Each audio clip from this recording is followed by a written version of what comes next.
মানুষ বড়ই অদ্ভুত। ধরুন, আমিন খান অপেক্ষা সুন্দর কোনো ব্যক্তি আপনার দরজার নিকট আসিয়া মূত্র বিসর্জন করিতেছে, আপনি কি করিবেন? আপনি হয়তো তাহাকে সামনে পাইলে তাহার পশ্চাতে পদাঘাত করিবেন। কিন্তু এই একই কাজ যদি আমিন খান আসিয়া স্বয়ং করে, তখন আপনি কি করিবেন? তখন হয়তো আপনি কাব্য রচনা করিবেন। সুস্বাগতম হে বরুণ, দরজায় কেন, আমার খাটে আসিয়া করুন। দুর্দান্ত একজন পারফর্মারকে এবার ডেকে নিয়ে আসবো, যে আমাদেরকে হতাশ করেনি কখনো। হাসি মুখের এক পারফর্মার, খুলনা খালিশপুর থেকে তারেক মাহমুদ। আরে 2-1 প্যাকেট কাজু বাদাম, 2-3 কিলো চিনি, আর সময় মতো সন্ধে হলে সব শালারে চিনি। পাগল পাগল, হে পাগল কেনা পাগল। আমি কমলাকান্ত চক্রবর্তী। বাংলার বরেণ্য লেখক বঙ্কিমবাবু আমাকে লইয়া একটি পুস্তক রচনা করিয়াছিল, নাম কমলাকান্তের দপ্তর। আমি সেই কমলাকান্ত। মনুষ্য জীবনে যেমন ধন সম্পদ, বিড়ি সিগারেট তথা হাসর মঞ্চে শবনম ফারিয়াকে আলিঙ্গন করিবার নেশা রইয়াছে, আমারও নেশা রইয়াছে, তবে আফিমে। জাহাঙ্গীর বাবু, আপনার নিকট আজ একটু আফিম ভিক্ষা করিতে আসিয়াছি। না না, এমনি এমনি লইব না, আমার দপ্তর হইতে কিছু মূল্যবান বাক্য আপনাদিগকে উপহার করিয়া যাইব।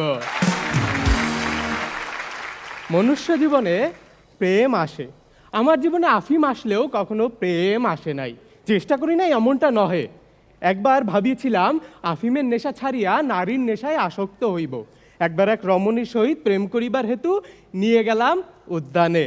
রমণী আমার বক্ষে মাথা গুজিয়া বলিল, আমার এই পৃথিবীতে জন্মের হেতু একমাত্র তুমি তুমি তুমি।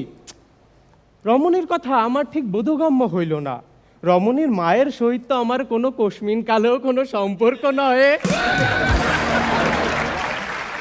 মানুষ বড়ই অদ্ভুত। ধরুন, আমিন খান অপেক্ষা সুন্দর কোনো ব্যক্তি আপনার দরজার নিকট আসিয়া মূত্র বিসর্জন করিতেছে, আপনি কি করিবেন? আপনি হয়তো তাহাকে সামনে পাইলে তাহার পশ্চাতে পদাঘাত করিবেন। কিন্তু এই একই কাজ যদি আমিন খান আসিয়া স্বয়ং করে, তখন আপনি কি করিবেন? তখন হয়তো আপনি কাব্য রচনা করিবেন।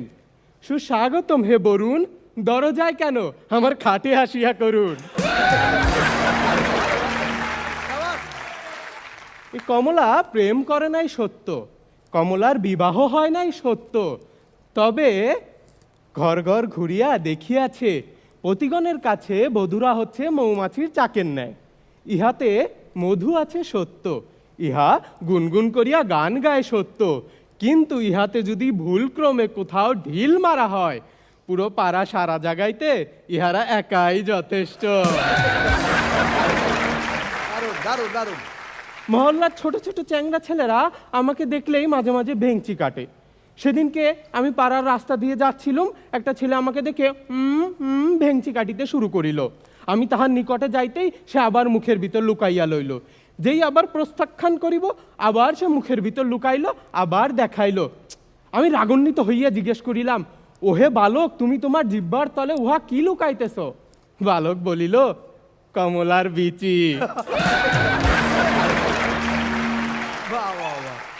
আমাদের নসিরাম বাবু সেদিনকে আফিম খাইয়া তাহার পশ্চাৎদেশ উপর করিয়া নিদ্রায় গেল।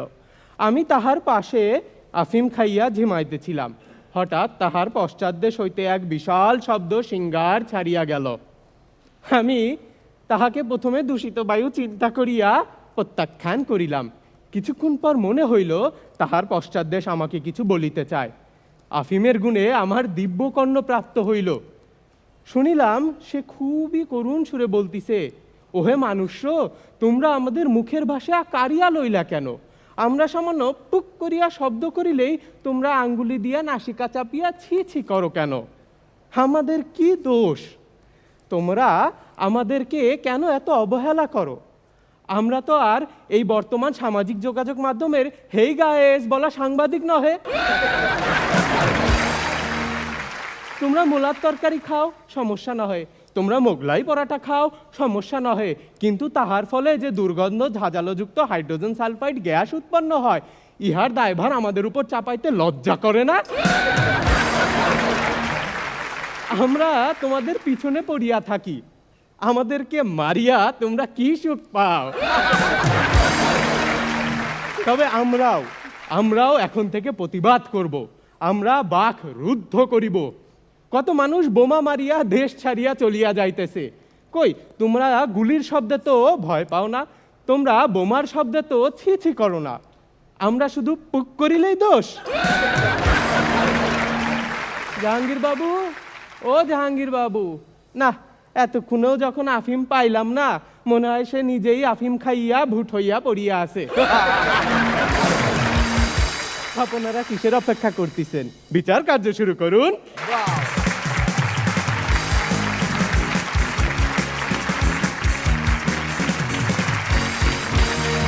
অসাধারণ। এরকম একটা উপন্যাস থেকে, এরকম একটা চরিত্র থেকে এভাবে যে হাস্যরস তৈরি করা যেতে পারে, সেলুট আপনাকে, সেলুট। আমরা উপন্যাস নিয়ে অনেক রকম সিনেমা দেখেছি, গান দেখেছি, কিন্তু কমেডি করা এই দুঃসাধ্য কাজ সাহস করে যে করেছে, তাকে কে কি বলবেন বলুন। তারেককে আমি প্রথমেই কংগ্রাচুলেশন জানাই একটা কারণে, এরকম একটা দুঃসাধ্য স্ক্রিপ্ট কিভাবে সাহস করলো সে, যার 4টা লাইন কন্টিনিউ আমাকে লিখে দিলে আমি সারাদিনও বলতে পারবো না। আর তোমরা কিভাবে এত বড় একটা স্ক্রিপ্ট মুখস্থ করলে এবং সেটা পারফর্ম করলে, অসম্ভব সুন্দর হয়েছিল। এবং প্রত্যেকটা জিনিসের মধ্যে যে রস আছে, শুধু যে ভাড়ামি করলাম বা খুব হালকা জিনিস নিয়ে কমেডি করা যায়, কিন্তু সিরিয়াস জিনিসের মধ্যেও যে অনেক কিছু লুকিয়ে থাকে, অনেক যে রসের ভান্ডার থাকে, সেটা সত্যি তোমরা প্রমাণ করে দিলে। তার মানে কি, প্রত্যেকটা জিনিসের মধ্যেই সৌন্দর্য আছে, প্রত্যেকটা জিনিসের মধ্যেই মজা আছে। আমাদের খোঁজার ধ্যান ধারণা বা খোঁজার চিন্তা নেই, তোমরা সেই জিনিসটা খুঁজে বের করেছো, ওই রসের জিনিসটা। থ্যাংক ইউ, অনেক সুন্দর ছিল। শবনম পারিয়া। তারে খুব ভালো ছিল, খুব ভালো ছিল। মানে ও তো এমনিতে ওর একটা টাইপ আছে, ও ওই টাইপেরই এতদিন পারফরমেন্স করে গেছে। আজকেরটা কমপ্লিটলি ডিফারেন্ট ছিল, কিন্তু সেই ডিফারেন্টটা যে এত কঠিন একটা জিনিস ছিল। যেমন আমি যখন ডায়লগ দিই, আমাকে ডিরেক্টররা প্রায় মাঝে মাঝে তো আমাদেরকে ফ্রি দেয় যে এই ডায়লগটা তুমি তোমার মতো করে দাও। তো আমি যখন ডায়লগ দিই, আমি প্রায় ইংরেজি শব্দ ব্যবহার করে ফেলি, তো ওখান থেকে অবজেকশন দেয় যে না না বাংলায় বলো, বাংলায়। সো এরকম কঠিন বাংলায় এতক্ষণ ধরে পারফর্ম করা খুব কঠিন।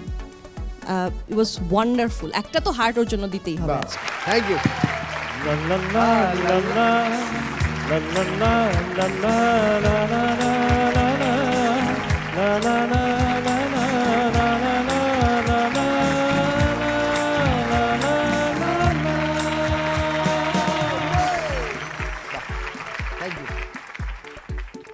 দুজনে তো বলেই দিল যে কত কঠিন কাজ তুমি করেছো। আসলে তোমার স্টেলো কেতা দুরস্ত, নিপাট, পরিচ্ছন্ন, স্বচ্ছ পরিবেশনা আমাকে আন্দোলিত এবং আনন্দিত করেছে। বাহ বাহ বাহ, দারুণ বলিয়া, খুবই ভালো ছিল। তুমিও কি আফিম খাইয়াছো?